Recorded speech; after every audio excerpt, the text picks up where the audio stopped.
우리 하나님의 말씀 함께 볼까요? 말라기 2장 1절, 2절, 9절 말씀을 우리가 함께 한 목소리로 읽겠습니다. 시작. 너희 제사장들아, 이제 너희에게 이같이 명령하노라. 만군의 여호와가 이르노라. 너희가 만일 듣지 아니하여 내 마음에 두지 아니하여 내 이름을 영화롭게 하지 아니하면 내가 너희에게 저주를 내려 너희의 복을 저주하리라. 내가 이미 저주하였나니 이는 너희가 그것을 마음에 두지 아니하였음이라. 아멘. 우리 말라기의 말씀을 보려면 우리가 정서를 먼저 이해하는 것이 중요하다고 말씀드렸죠. 그래서 그 정서적인 모습을 이해하기 위해서 한 부부의 이야기를 예로 들었던 것을 지난주에 기억하실 겁니다. 남편과 아내가 마주하고 마지막 대화를 나누는 것. 그래서 정말로 사는 동안에 최선을 다해서 사랑했노라는 그 남편의 말에 아내가 표독스럽게 당신이 언제 나를 사랑했냐고 이렇게 마지막 대화가 오고 가는 그런 정서로 우리가 말라기를 보면 틀림없습니다. 그래서 하나님은 남성 명사로 보이고 이스라엘이라고 하는 그 명사는 여성 명사로 쓰이니까 구약의 정서는 하나님을 남편으로 또 이스라엘을 아내로 보는 그런 정서가 분명하죠. 이후에는 이런 사람으로도 부족하다는 것을 하나님이 아시고 나중에는 신약으로 건너가서는 그 구도를 좀 바꾸셔서 마치 자신의 아버지가 되시고 아브라함으로 믿는 믿음의 모든 자녀들, 그 믿음으로 연속되어지는 그런 자녀들을 향해서 나의 자녀다, 그죠? 부부는 등 돌리면 남이 되잖아요. 근데 속으로 낳은 자식은 등 돌려도 어쩔 수 없잖아요. 하나님 맺어주신 그 인연이라 뭐 내가 등 돌린다 해서 그 인연이 끊어지는 건 아니잖아요. 그래서 하나님도 마치 그의 택한 백성들과 자신을 그렇게 묶어내시고, 그래서 너를 육신으로 나오는 부모라 할지라도 너를 잊을지 모르지만 나는 너를 잊지 않는다는 것이 신약의 면면이 흐르는 깊은 하나님이 우리를 향하신 정서라고 저는 믿습니다.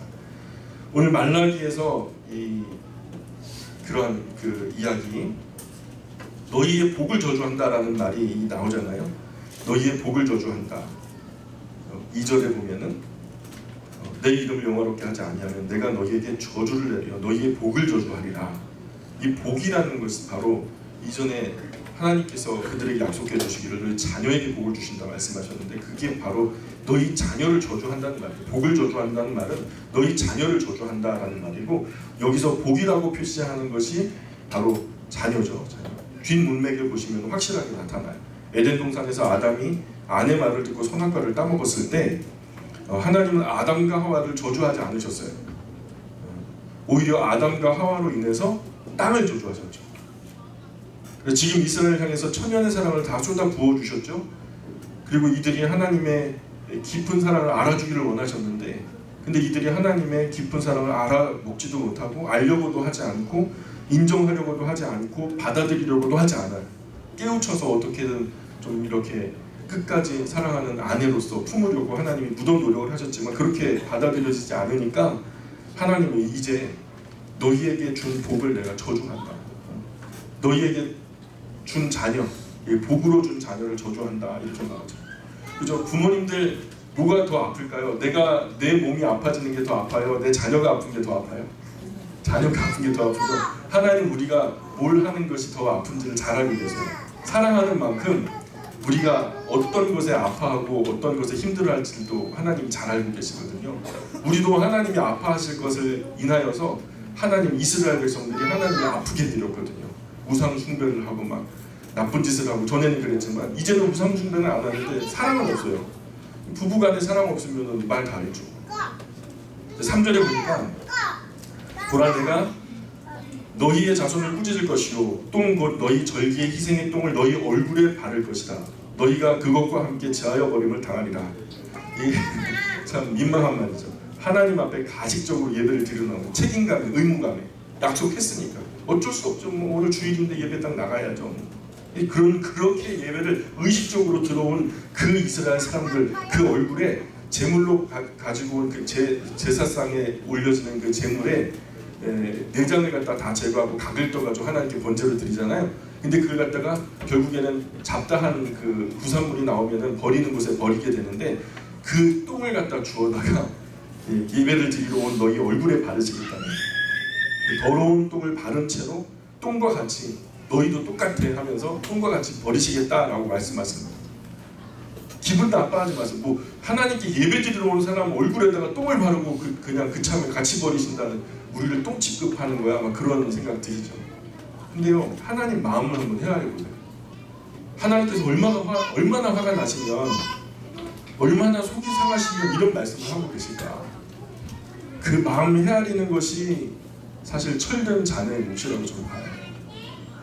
맨날 그냥 나 안 봐준다고 그냥 속된 말로 관종병에 걸려가지고, 예배당에서도 내가 주인공이고 집에서도 내가 주인공이고 모든 공동체에서도 내가 주인공이에요.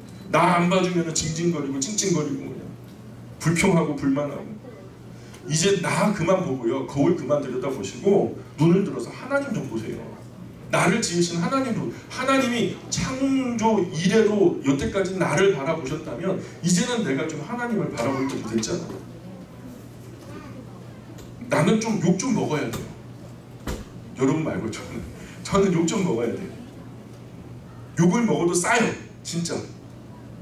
여러분은 몰라도 저는 좀 그래도 돼요. 하나님, 너 저한테 욕을 한다면 마땅하십니다.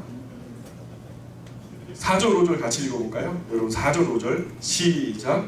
만군의 여호와가 이르노라. 내가 이 명령을 너희에게 내린 것은 레위와 세운 나의 언약이 항상 있게 하려 하는 줄을 너희가 알리라. 레위와 세운 나의 언약은 생명과 평강의 언약이라. 내가 이것을 그에게 준 것은 그로 경외하게 하려 함이라. 그가 나를 경외하고 내 이름을 두려워하였으며. 레위와 세운 나의 언약이 바로 레위기죠. 우리가 오후에 성경 강좌 때 레위기를 이제 지금 공부하고 있는데요. 이것을 시내산에서 하나님과 이스라엘 가운데 하나님이 야 이거 약속 맺을래? 이 약속을 맺으면 나는 너희 하나님 되고 너희는 나의 백성이 되는 거야. 우리는 이제 짝꿍이 되는 거지. 너는 내 것이 되고 나는 너의 것이 될 거야. 이런 약속을 이스라엘과 하나님 사이에서 맺으셨는데 그게 바로 레위의 언약이에요. 시내산 아래서 맺어진 언약. 이 약속의 언약의 목적은 그들을 나쁘게 하고 힘들게 하고 막 목을 죄고 막 그런 목적이 아니라 하나님이 그들에게 이런 약속을 정하신 그 목적이 뭐라고 그러냐면 여기 나오잖아요. 너희에게 생명과 평화를 주고 하나님을 경외하게 하는 약속이다, 이렇게 말씀하고 있어요. 나의 언약은 생명과 평강의 언약이라. 여기 샬롬이에요. 생명과 평화를 주기 위한 그런 언약이다. 이것을 통해서 나를 어떻게 경외하게 되는지. 경외하다라는 단어에는 두 가지가 쓰였죠. 사랑한다라는 말하고 두려워한다라는 말이 공이 존재하는 거예요. 우리 아이들이 저를 많이 사랑해요. 제가 물어봤거든요. 제가 마음이 소심해서 저를 사랑하는지 궁금해가지고 너희들 나 사랑하냐? 그 사랑한대요. 근데 무섭기도 하냐? 그래. 무섭기도 하냐? 아빠 화나면 무섭대요. 눈을 쳐다볼 수가 없대요. 나를 사랑하는데 왜 두렵냐? 그죠? 두려워하는데 왜 사랑하냐? 근데 이상하게도 그게 두 개가 공존하는 단어가 경외. 인간에게 대하면 존경한다라는 말도 될 수 있겠죠. 하나님을 향해서 우리가 마냥 사랑도 해야 하겠지만 또한 하나님을 두려워도 해야 되는 것이 맞는 거예요. 그래서 그게 경외함이죠. 훗날에 바울이 결과적으로 율법을 이렇게 약속을 맺었는데 이스라엘 백성들이 이 율법을 지켜요, 안 지켜요? 안 지켰단 말이에요. 자꾸만 안 지키니까 말 안 듣는 자녀들이 아버지가 퇴근하며 올 때는 두려울까요? 기쁠까요? 말 안 들었어요. 오늘도 아빠가 심부름 시켜놓은 거 안 했단 말이에요. 그러면 그 아빠가 돌아올 때는 두려운 거예요. 근데 그게 원래는요, 아빠가 상을 주기 위함이에요.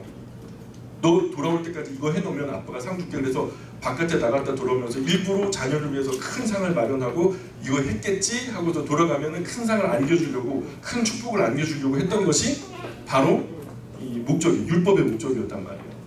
근데 그것을 지키지 않으니까, 순종하지 않으니까 오히려 그게 내가 죄스러운 거예요. 율법을 지키지 않으니까 죄인이 돼버려요. 더 심히 죄인 돼버리는 거예요. 안 지키고 또 안 지키니까 결과적으로는 어떻게 돼요? 율법 때문에 내가 죄인이 된 거예요. 근데 하나님께서 인류에게 주셨던 율법의 원래의 목적은 뭐예요? 바로 여기 있잖아요. 생명을 얻게 하고 평화를 주고 하나님을 경외하기 위함이에요. 예수님도 요한복음 10장 시험에 대해서 내가 양에게 온 것은 양으로 풍성하게 하고 더 풍성하게 하기 위해서 왔다고. 그러니까 이것은 율법을 통해서 우리에게 큰 복이 되게 하기 위해서 오셨는데, 율법을 지키지 않으니까 결과적으로는 이게 우리가 죄인 됐다라는 걸 증명할 뿐만 아니라 죄의 값에 그 처벌, 죄는 항상 벌과 따라다니잖아요. 그 죄로 인한 벌을 받게 되는 상황이 되어버렸다는 거예요. 하나님을 경외하게 하려고 주시는 목적이었다고 확실하게 밝히고 계시는데, 오늘 우리에게는 영원한 생명, 영원한 평화, 영원한 하나님을 향한 경외, 그렇죠? 그런데 율법을 순종하지 않고 계속 어기니까 결과적으로는 심히 죄인된 것 같이 드러나는 결과가 되어버렸다는 거죠. 그러나 우리는 율법을 결과적으로 보면 안 된다는 거죠. 우리가 불순종함으로 결과적으로 보면 안 돼요. 이 율법을 수요하신 분의 목적을 우리가 봐야 돼요. 왜 우리에게 이 율법을 주셨을까? 하나님의 목적은 뭐예요? 우리에게 생명과, 그렇죠? 이 생명을, 그리고 영원한 평화를, 그리고 영원한 하나님 경외함을 가르쳐 주시기 위함이다라는 거죠. 우리가 율법을 이렇게 주셔가지고 우리가 지키네 안 지키네 이걸 갖다가 그냥 어떻게 지켜야 되나, 이게 얼마나 번거로워요. 지금 여기서도 그러잖아요. 1장 13절 보세요. 1장 13절에 보면 만군의 여호와가 이러노라 너희가 또 말하기를 이 일이 얼마나 번거로운 거 하며 호우숨치고 훔칠 물건과 저는 것 병든 것을 가지고 왔느니라. 너희가 이같이 공업을 가져오니 내가 그것을 너희 손에서 받겠느냐. 이는 여호와의 말입니다. 하나님 이 율법을 정하셔서 율법을 지키지 않고 계속해서 뭘 하냐면 어기고 아유 번거로워, 아유 불패스러워 하면서 부담스러워 하더라는 거죠. 원래 목적은 그게 아니었는데, 예를 들어 볼까요? 부모님이 진짜로 고생하셔가지고 한 달에 뭐 몇백만 원 버는데 이거 적지 않은 부분을 갖다 모으고 모아서 자녀를 갖다 대학교에 보냈다 칩시다. 요즘에 대학교 학비가요 막 500만 원, 600만 원 해요. 이걸 1년이면 1000만 원 정도 하는 거죠. 그래 죽을똥살똥 해가지고 어려운 살림에 돈을 모아가지고 대학교에 딱 보내놨어요. 근데 대학교에서 가가지고 나쁜 짓 하다 걸려 감옥에 가게 됐네요. 이거 누구 잘못이에요? 대학교에 애초에 가지 않게 했으면은 감옥도 안 가는 거 아닙니까? 예? 무슨 말 같지 않은 말이냐고요? 우리가 하나님에 대해서 그러고 있거든요 지금. 부모님이 정말 고생한 수고와 땀, 눈물로 얼룩진 비싼 돈 주고 대학교에 보낸 목적은 그 대학교에 가서 열심히 공부해갖고 남들만큼, 아니 남들보다 더 보란듯이 멋지고 당당하게 살아가기를 바라는 마음에서 부모님이 그들을 그렇게 고생시켜갖고 대학교에 보내놨단 말이에요. 그런데 결과적으로 그 대학교에 가갖고 열심히 공부한 것이 아니라 나름대로 그 대학교에 가갖고 나쁜 짓 하고 속된 말로 뻘짓하다 감옥에 갔단 말입니다. 누구 탓해야 돼요? 누구 탓해야 되냐고. 자기 머리를 쥐어 박아야죠. 자기 가슴을 찢어야죠. 사람이 악해요. 잘못한 건 다 남 탓이래요. 잘하는 건 다 자기 탓이래요. 신명기 31장 9절에 보면 매 7년 정기 면제년 초막절마다 이 율법을 낭독하고 가르쳐서 여호와 경외하기를 배우게 하라고 명령하셨어요. 적어도 7년에 한 번 성경 통독이 이루어져야 되고, 성경 통독 가운데 이 말씀이 도대체 어떤 의미가 있는가를 어른이 다음 세대에게 전달해 주는 그런 과정이 필요했다는 거죠. 그때야 뭐 성경이 온 나라에 뭐 몇 권 있었을까요? 아무리 필사를 잘했다 해도. 근데 오늘날에는 여러분 성경이 손마다 다 들려 있잖아요. 그래서 제가 말씀드리는 것은 적어도 여러분 나이만큼은 통독을 하셔야 된다고. 70세 되셨으면 70번 통독하셔야 돼요. 성경을 읽을수록 겸손해져요. 온유해지고. 그러니 연세가 많이 드신 분은 성경을 통독을 많이 하셨을 테니까 그러면서 더 겸손하고 온유한 모습으로 아름답게 빛날 거 아니겠어요? 구원에 이르는 복음주의가 좋기도 하지만 구원하고 상관된 그 구절만 따로 그냥 빼가지고 그거 외에는 다른 것은 아무 의미가 없는 것으로 간주를 해버려요. 그러니 그렇게 믿는 교리가 있는데 그렇게 사는 삶은 없는 것 같아요. 우리가 하나님을 깊이 사랑하고 경외하면 구원이 그까짓 거 못 받겠어요? 하나님 우리를 사랑하시는데, 우리도 하나님을 사랑하는데 그 구원 가지고 목 매겠어요? 구원은요 저 뒤에 있는 거예요. 하나님 사랑하면 구원이 문제가 되지 않아요. 구원은 말할 것도 없고 은혜와 복을 넘어서 남은 생에 하나님의 기쁨을 위해서 위대하게 쓰임받는 영광도 있는 거죠. 우리가 성경을 공부하는 목적은 먼저 하나님을 아는 거예요. 하나님 알고 더 나아가서 하나님을 경외하는 거예요. 더 나아가서 하나님을 깊이 사랑하는 곳까지 이르는 거예요. 6절 한번 같이 읽어볼까요? 2장 6절입니다. 2장 6절 시작. 그의 입에는 진리의 법이 있었고 그의 입술에는 불량이 없었으며 그의 형평함과 정직함으로 나와 다니며 많은 사람을 돌이켜 죄악에서 떠나게 하느니라. 하나님의 말씀을 배우는 사람들이 이래야 되죠. 입술에는 불의가 없고 진리의 법이 있어야 되는 거죠. 평화와 정직한 모습으로 많은 사람들 가운데 살아가는 거죠. 그렇게 살아가는 그 삶이 다른 사람들에게는 거룩한 영향력이 되는 거예요. 많은 사람들이 죄악에서 그것 때문에 떠나고 나아가서 하나님 앞에 나오게 되는 바로 이런 것이 하나님 말씀을 공부하는 사람들의 삶이 되어야 된다는 거죠. 그래서 여기서는 여러분 괜찮아요. 좀 망가지셔도 괜찮고 긴장 푸셔도 괜찮고 다 이 자리에서는 하나님의 사랑으로 여러분을 존재적으로 받아들이는 자리니까 좀 흠이 있고 티가 있어도 괜찮아요. 여러분 일상으로 돌아가면 절대로 하나님 자녀로서 누가 되어지는 일들은 하지 말자는 거예요. 우리는 살아있는 전도지예요. 그야말로 그들이 우리를 통해서 하나님을 보게 된다니까요. 우리는 하나님을 비추는 창문이라고요. 이 창문에 얼룩이 많이 묻어 있어요. 온갖 더러운 게 있어요. 그럼 그 창문을 통해서 바라보는 하나님 어떤 모습이겠어요? 우리의 삶이 경건해야 할 이유가 여기 있어요. 우리 한 사람 한 사람은 다 하나님을 비추는 창문과 같아요. 자, 그래서 7절 8절 계속 읽어보겠습니다. 7절 8절 시작. 제사장의 입술은 지시를 지켜야 하겠고 사람들은 그의 입에서 율법을 구하게 되어야 할 것이니 제사장은 만군의 여호와의 사자가 됨이거늘 너희는 옳은 길에서 떠나 많은 사람을 율법에 거슬게 하는도다. 나 만군의 여호와가 이르노니 너희가 매일의 언약을 깨뜨리느니라. 예, 목회자들의 입술에는 항상 하나님의 말씀에 바른 지식이 있어야 돼요. 성경 외에 다른 이야기는 할 시간도 할 새도 없어요. 그래서 성도가 세상 가운데 살면서 바른 삶의 방향을 구하면 이런 상황이 어떻게 할까요? 저런 상황이 어떻게 할까요? 그럼 임의로 말하지 마시고 성경을 통해서 성경이 대략 이런 이야기를 하고 있노라고 우리가 상담을 요청할 때 목회자는 성경으로 대답을 해줘야 되겠죠. 목회자는 하나님의 말씀에 참된 지식과 율법으로 안내를 해줘야 된다고 믿어요. 그래서 성도가 물으면 항상 하나님의 말씀으로 대답할 준비를 하고 있어야 된다는 거죠. 근데 이런 소중한 언약을 하나님이 깨뜨린 것이 아니고 누가 깨뜨렸대요? 너희가 깨뜨렸대요. 너희가 깨뜨렸대요. 자, 9절 계속 읽어볼까요? 9절 시작. 너희가 내 길을 지키지 아니하고 율법을 행할 때에 사람에게 치우치게 하였으므로 나도 너희로 하여금 모든 백성 앞에서 멸시와 천대를 당하게 하였느니라 하시니라. 아멘. 오늘 교회를 다니는 성도가 구원을 받은 후에 더 이상 구원받기 위한 삶이 아니죠. 구원은 이미 받았어요. 아멘입니까? 그럼 언제부터 어떻게 살아야 돼요? 구원 받았으니까 죽어야 되나요? 천국 가야죠, 빨리. 구원 받았는데 구원 받은 백성들인데 남은 삶이 있거든요. 아직 구원 받은 백성답게 살아가야 할 몫이 남았어요. 그것을 참 이해하지 못하는 것이 안타까워요. 구원 받은 백성답게 율법을 넘어서 그 이상의 인격적이고 고상한 삶을 살아야 돼요. 오늘 레위기에 말씀하는 그 레위기 율법의 중심대로 우리가 잘 지켜내야 되고 나아가서 더 이상으로 예수님께서 가르쳐 주셨던 산상보험만큼이나 우리가 품이 있고 고상한 하나님의 자녀답게 살아가야 되는 몫이 우리에게 있어요. 우리 그리스도인의 윤리적인 삶을 지켜야만 하나님을 모르는 사람들로부터 존경을 받을 텐데 오늘 그리스도인이 너무 윤리도 도덕도 상식도 없어요. 나는 구원 열차 받았대요.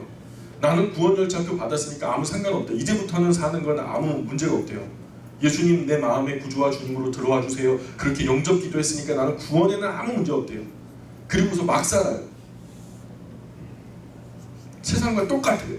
어떤 면에서는 세상보다 훨씬 더 못하게 살아가니까 사람들이 교회를 배척하고 그나마 교회 다니는 사람들도 교회를 떠나가고 있는 추세로 돌아서는 거예요.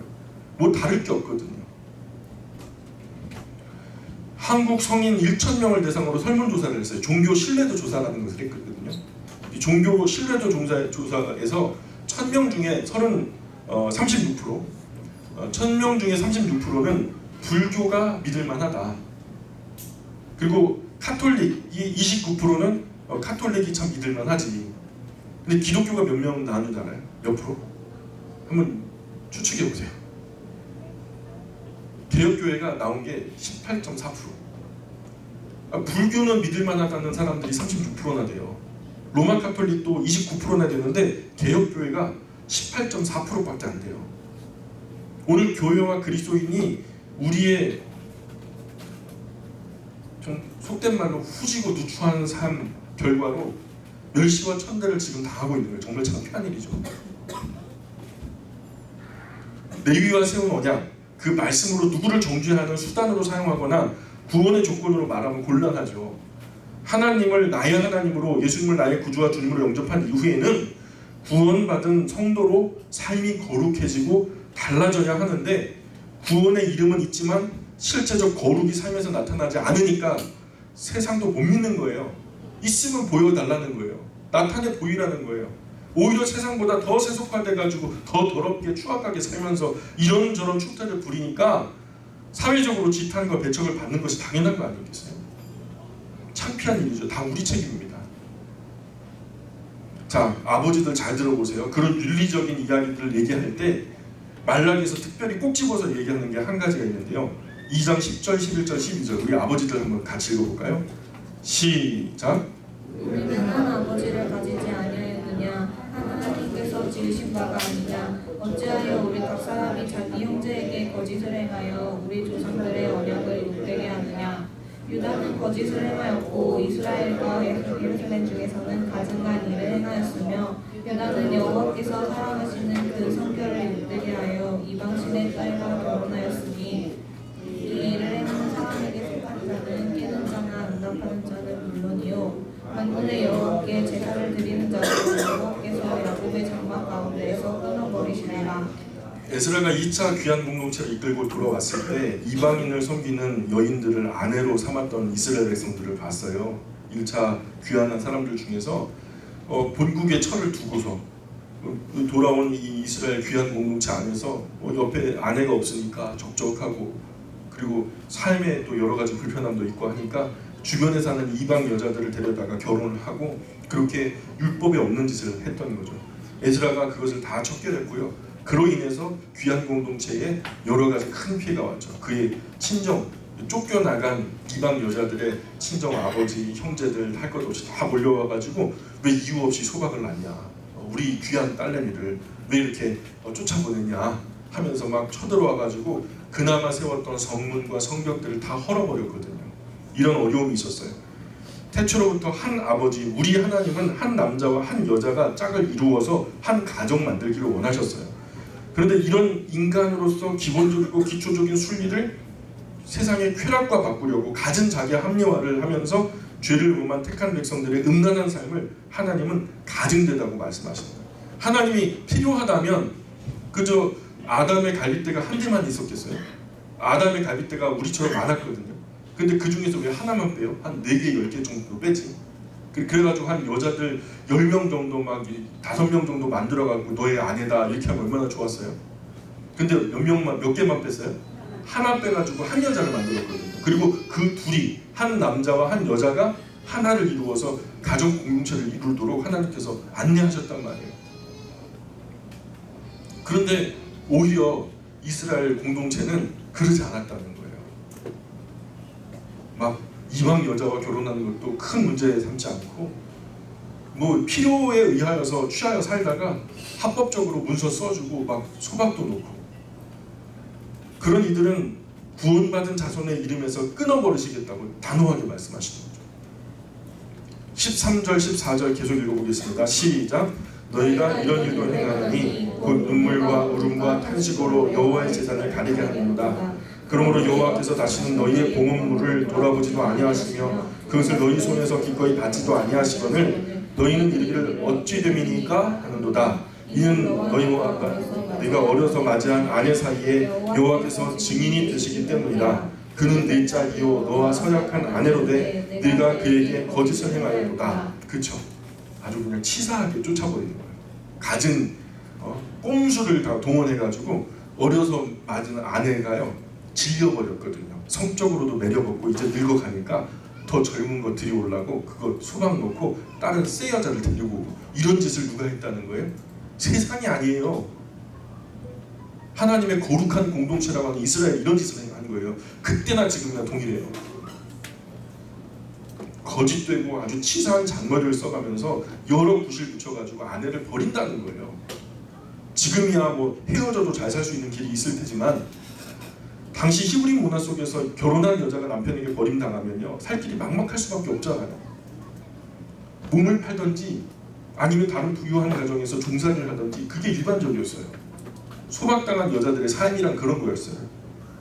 이런 연약한 입장에 있는 여자들의 눈에서 흐르는 눈물을 하나님이 지금 보고 계시다는 거예요.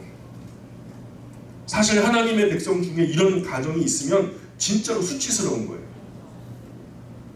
그런데 오늘 말라기를 가만히 읽으며 하나님의 말씀을 들어보면 이런 일이 한두 가정의 문제가 아니었던 것 같아요.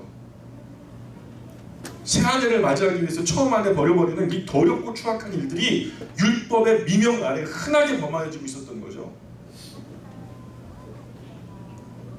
우리 아버지들 잘 들으세요. 다른 여자 없습니다. 우리 인생에 다른 여자 없어요. 아멘 합시다. 큰일 나요. 그거 저거 100년 미만에 그렇게 쾌락과 즐거움 가지려고 다른 여자 골랐다가 영원한 천국에서 이 천국에 들어가지 못하는 수가 있다니까요. 진짜 똑똑하고 지혜로운 아버지들은 잘 선택하셔야 돼요. 오늘 이것을 넘어서지 못하는 그리스도인들이 엄청나게 많아요. 제가 아는 분들 중에서도 여럿이 그래요. 안타까울 뿐이에요. 계시록을 보면 이런 분위기를 위해서 교회에서 잘라내려요. 혹시라도 그런 분이 있다면 교회에 이것이 악한 영향력이 되어서 나쁜 영향력을 줄 수 있으니까 그런 걸 잘라버리래요. 음란한 영향력의 근원을 잘라버리래요. 죄송하지만 혹시라도 그런 것이 우리 교회 안에 이루어지게 된다면 미리 말씀드리면 죄송합니다. 교회를 나가주시기 바라요. 그게 교회의 거룩함을 지키는 하나님의 교훈입니다. 15절 계속 읽습니다. 시작. 그의 능력이 충만하였으나 오직 하나를 만들지 아니하셨느냐? 어찌하여 하나님을 만드셨느냐? 이는 경건한 자손을 얻고자 하심이라. 그러므로 내 심령을 삼가 지켜 어려서 맞이한 아내에게 거짓을 행하지 말지니라. 예, 하나님께서 만들고자 하시면은 하나님께 영도 충만하셨다 그러잖아요. 영이 유효하셨다 뭐 그 개역 한글판 성경에서는 그러는데요. 그에게는 하나님에게는 영이 충만하셨지만 그러면 한꺼번에 있으라 그러면 한 100만 명 만들었겠죠. 그렇죠? 그렇게 안 하고 하나만 만드셨어요. 그리고 그 하나에서 하나를 끄집어내 가지고 또 하나가 하나 되게 하셨죠. 그리고 원래 하나가 되게 하셨어요. 에덴에는 흙도 많았어요. 흙 엄청나게 많았어요. 흙 덤프트럭으로 그냥 막 부어줄 수 있을 만큼의 흙도 많았어요. 근데 하나님의 입김 한 번에 무한한 인생을 지을 수도 있을 거예요. 그런데 하나님은 아담의 갈빗대를 취해서 열이나 백을 만들지 않으셨어요. 단 한 명의 여자를 지으셨어요. 아버지들 옆을 보세요. 이 여자로 끝인 거예요. 이 여자로 끝인 거예요. 어쩔 수 없어요. 이 생에서는 어쩔 수 없어요. 다른 쓸데없는 기대하지 마시길 바랍니다. 아멘. 왜 하나님은 여자를 하나만 지으셨을까? 그 목적이요. 여기 나오잖아요. 경건한 자손을 얻고자 함이라. 그래서 아무도 서로 남이라고 말하지 못하게 만드신 거예요. 그러니 우리 사람은 아무도 남이 아니죠. 뭐 색깔이 검던지 하얗던지 노랗던지 간에 지구 이쪽에 살든지 저쪽에 살든지 간에 추운 데 살든지 더운 데 살든지 간에 족보를 따지고 올라가 보면 수십 대 지나지 않아가지고 결국 세계 모든 시민이 한 가족, 인간 가족이라는 것을 금세 알게 될걸요. 이 여자 관계가 복잡하면 경건한 자손이 안 나와요. 족보가 꼬여버리거든요. 다윗이 여러 여자에게서 아들을 낳았어요. 19이에요. 그 중에서 그냥 좋은 놈 고른다고 암논, 압살롬, 아도니아, 수에첼 가치가 있는 자식 누가 있어요 도대체? 솔로몬도 1천의 여자를 취해가지고 수많은 아들들 낳았잖아요. 그 중에 제일 괜찮다고 택한 놈이 르호보암이었어요.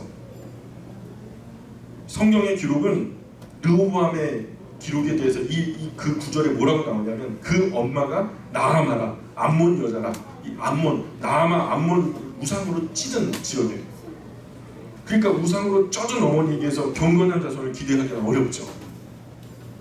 야곱도 어쩌다가 아내를 4명이나 거느리게 됐잖아요.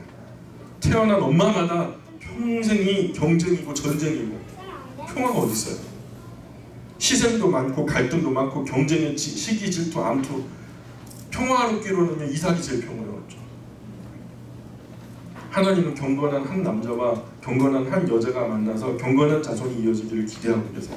그러기를 기뻐하고 계십니다. 하나님 말씀하십니다. 그러므로 너의 심령을 삼가지켜 어려서 맞이한 아내에게 거짓을 행하지 말지니라. 16절 계속 읽습니다. 시작. 이스라엘의 하나님 여호와가 이르노니 나는 이혼하는 것과 옷으로 한때를 가리는 자를 미워하노라. 만군의 여호와의 말이니라. 그러므로 너희 심령을 삼가지켜 거짓을 행하지 말지니라. 지금 뭐라고 말씀해요? 이 참 누추한 얘기인데 집에서 남편이 아내를 두드려 팬 거예요. 그리고 두드려 패면 어떤 일이 벌어지죠? 멍이 들잖아요. 그 멍이 들면은 바깥에 나가면은 너 남편한테 맞았구나 하면은 망신이 되니까 그 멍든 데를 안 보여주려고 막 가지고 다니는 거예요. 그런 악을 행하지 말라고 말씀하십니다. 이번에 한국 남편 베트남 아내 때려가지고 사회적으로 큰 문제 됐죠. 하나님 이런 걸 미워하신대요. 하나님이 미워하시면 그 사람은 끝인 거예요. 여러분 하나님 미워하는데 다른 데서 사랑받는다고 의미 있어요? 하나님께 미움받고 다른 곳에서 사랑받으면 그게 무슨 의미가 있냐고요. 예수님의 말씀에 아내가 가늠한 이유 외에 이혼을 하게 되면 안 된다라고 말씀하셨어요. 어쩔 수 없어요. 이번 생은 그냥 데리고 사셔야 돼요. 어쩔 수 없어요. 내가 또 예쁘게 꾸며가지고 예쁘게 데리고 살든지 하여튼 어쩔 수 없어요. 영생의 내세의 삶이 아름다우려면 그래야만 돼요. 어쩔 수 없어요. 누가 그 아내를 선택하랬어요? 그럼 그 아내 선택한 거 누구예요? 하나님이 그러라 그랬어요? 음성 듣고 하셨어요? 환상 듣고 하셨어요? 그건 내 선택이에요. 내 책임인 거예요. 누가 등땀 밀어가지고 뭐 결혼시켰어요? 결혼은 나의 선택이니까 내가 책임져야 돼요. 그렇다고 결혼 안 한다는 것은 더 큰 범죄죠. 분명 결혼하라 하셨는데 결혼은 해야 돼요. 그래서 경건한 가정을 이루어야 돼요. 자손을 많이 낳아서 경건하게 많이 길러내야 돼요. 우리 어머니들이 하나님께 가장 큰 상을 얻을 수 있는 크고 유일한 길이 저는요, 자녀를 많이 낳아서 경건하게 기르는 거라고 저는 믿어요. 이런 경우가 있어요. 어떤 아내 되시는 분이 뭐 본의 아니게 너무 어려워서 잘못 생각하셔서 바람을 피신 거예요. 근데 그런 아내를요 다 알아요. 근데 자기만 알고 아내는 모르는 걸 몰라요. 남편이 아는 걸 몰라요. 근데 그 아내가 바람핀 거를요 알고도 용서하고 품어요. 모르는 척하고. 야, 대단한 것 같아요. 지금 건강한 가정 안에서 자녀를 잘 키우면서 잘 살고 있어요. 예수님을 안 믿는 분이 그래요. 예수님을 안 믿는 분이 그 정도면 우리는 성경의 말씀대로 사는 사람이잖아요. 성경만큼만 해야 된다는 말이 아니에요. 성경. 최소한 성경만큼은 해야 하고 어떤 면에서는 성경보다 더 나아가야 되는 거죠. 그러니 잘 안 맞아도 계속 맞춰가면서 살아야 돼요. 매일 싸워도 싸워가면서 살아야 되고요. 재미없어도 재미있으려고 노력하면서 살아야 되니까. 그래도 살아야 되니까. 아멘입니까? 재미있게 사는 법을 배우셔야죠. 어쩔 수 없어요. 자, 17절 계속 읽습니다. 시작. 너희가 말로 여호와를 괴롭게 하고도 이르기를 우리가 어떻게 여호와를 괴롭혀 드렸나이까 하는구나. 이는 너희가 말하기를 모든 악을 행하는 자는 여호와의 눈에 좋게 보이며 그에게 기쁨이 된다 하며 또 말하기를 저희의 하나님이 어디 계시냐 함이니라. 무슨 말이에요? 우선 말로 한다는 것이죠. 말로 하나님을 괴롭혔다는 거예요. 언제 어떻게 우리가 어떻게 여호와를 괴롭혀 드렸나요? 막 그러면서 하나님은 악한 사람도 좋게 보시나 봐요. 하나님은 오히려 그런 사람 더 좋아하시나 봐요. 막 그러면서 에이, 공평한 하나님이 어딨냐? 인생 자체가 불공평한 거야. 이런 이스라엘 백성들의 말들이 하나님을 괴롭게 했다는 거예요. 하나님의 백성은 조금만 잘못해도 하나님께 얻어 터지는 것처럼 징계를 당하잖아요.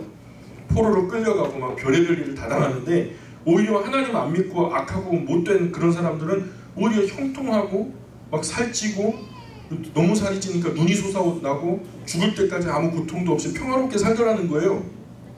이런 모습을 보고 이스라엘 악한 사람들이 뭐라고 말하냐면 야, 하나님 눈에는 악한 사람이 선한 사람인가 보다 이런 말을 했다는 거예요.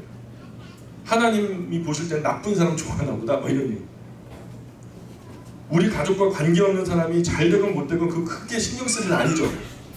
우리 가족 중에서 누가 안 됐으면 진짜 안 된 거고 잘 됐으면 진짜 잘 된 거잖아요. 근데 우리 가족과 상관없는 저 뒷동네 저기 철수 아버지네가 잘 됐다. 그럼 별로 의미 없잖아요. 그잖아요. 상관없기 때문에 그래요. 하나님과 상관없이 살아가는 사람들, 하나님 거절하고 하나님 없다 해도 하나님을 배역하는 사람들이 어떻게 살건 그것은 하나님과 상관없는 일이에요.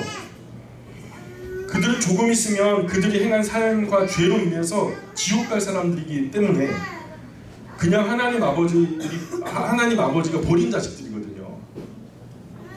돌아온다면 받아주시겠지만 돌아오지 않으면 안타까워하실 뿐이지 어쩔 수 없는 거예요.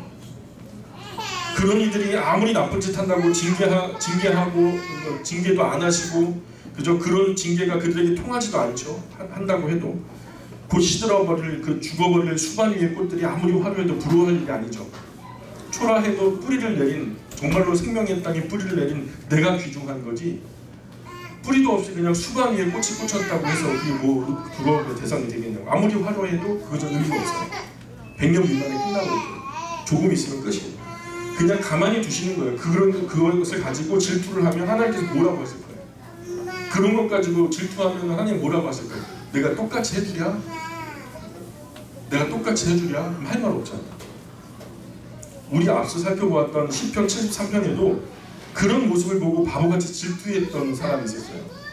근데 그 바보같이 아이고 내가 그 하나님 없는 사람들이 형통하고 잘 되고 오히려 하나님을 향해서 막 나쁜 짓을 하는 그들이 잘 되는 것을 보고 하나님 내가 질투하고 하나님께 원망했었죠. 아이고 내가 주님 앞에 짐승입니다. 내가 주님 앞에 짐승과도 같이 깨달음이 없는 나 정말로 바보 같은 사람이었네요. 그래서 후회하는 모습. 그렇지 않아요? 이런 사람들을 내가 부러워 해서 질투했었나 했다는 거죠. 하나님께서 경건한 자손을 조금 잘못했다고 회초리질 하시고 징계하신다고 낙심하면 안 된다는 거죠. 오히려 기뻐해야 돼요. 아 하나님은 나를 버리지 않으셨구나. 내가 뭔가 조금 삐끗 잘못했는데도 하나님이 호되게 양아치셨는데 이놈하면서 막 사업이 잘 안 되게 하시고 막 우리의 삶에 막 여러 가지 질서가 깨뜨려지고 망가지고 막 마음이 불안해지고 그러면 야 하나님이 나를 무지하게 사랑하시는 거구나 하면서 바른 삶을 우리가 돌아서야죠. 그래서 이런 교훈으로 나를 일깨우시는구나 하나님 고맙습니다 해야 되는 거죠. 그래야 철든 자식이죠. 부모님이 회초리질 할 때 그 회초리 꺾어오는 것이 내 손이죠. 그래서 그 회초리 가지고 때리는데 막 울더래요. 아파서 우는 줄 알았더니 왜 우냐 그랬더니 전에보다 어머니 아버지가 회초리질 하는 게 약해져가지고 우는데 서러워서. 그 정도 철든 자식이 돼야죠. 악한 사람의 형통이 그리 오래가는 것이 아니에요. 성경의 가르침대로라면 의인의 고통도 그렇게 오래가진 않고요. 의인의 고통에는 의미가 있지만 악한 사람의 형통에는 아무런 의미가 없어요. 그저 망하기 전에 최후의 만찬에 불과한 거죠. 그 정도밖에 아무것도 없어요. 하나님은 이스라엘을 1000년을 다그쳐가면서 돌이키려고 하셨지만 그 사람을 끝까지 포기하지 않으려 하셨지만 이스라엘의 처사가 정말 정떨어지게 만드는 거예요. 말하는 본세가 너무 정떨어지게 말하는 거예요. 하나님의 지금 감정 같으면 정말 딱 끝장내고 싶은 거죠. 그래도 지금 포기하지 않으세요. 그냥 하나님이 말을 멈추시고 떠나가 버리세요. 그래 나만 없으면 되겠네. 그래 이스라엘 당신한테 나만 없으면 되는 거 아니야. 그래 내가 없이 한번 잘 살아봐. 그리고 하나님께서 그렇게 등을 돌리셔서 떠나셨는데 몇 년 동안 삐져갖고 떠나셨는지 아세요? 400년. 그 400년의 기간이 이스라엘이 그래 남편 없으면 잘 살 것 같았죠. 어떻게 잘 산 것 같아요? 그 안에 150년 전쟁이 일어나요. 북왕조와 남왕조가 자기들끼리 옥신각신하면서 싸우는데 그 38선 같은 경계선에 이스라엘이 딱 위치하고 있으니까 북쪽에서 내려올 때도 이스라엘 뚜드러 패고 내려가요. 또 후퇴하면서 올라갈 때도 당했다고 막 분하니까 이스라엘 짓밟고 올라가고 그렇게 150년을 갖다가 고통을 받아요. 신랑 없는 집안에 아내가 그렇게 짓밟힌 것 같아요. 이스라엘에게 제공하던 그 귀한 떡을 빼앗아서 이방인에게 주십니다. 그 덕에 우리가 지금 먹고 살아요. 그래도 하나님은 이스라엘을 버리신 것이 아니에요. 사도 바울이 한 말이 이것이에요. 마지막 하나님의 정하실 때 언젠가 하나님은 이스라엘을 버리지 않고 다시 돌아오게 하신다는 말을 하세요. 말라기를 통해서 하나님의 깨어진 사람, 1000년의 사람이 이런 자에 묵살되어진 아픔이 있은 후에 하나님은 400년 동안 아무 말씀도 못하시고 침묵하실 뿐이죠. 그런데 침묵하시는 가운데에도 너무나 많은 이야기들이 펼쳐집니다. 말라기의 정서를 말라기가 끝나기까지 진지하게 유지할 수 있기를 바래요. 여호와는 너에게 복을 주시고 너를 지키시기를 원하며 여호와는 그의 얼굴을 너에게 비추사 은혜 베푸시기를 원하며 여호와는 그 얼굴을 너에게로 향하여 드사 평강 주시기를 원하노라. 아멘.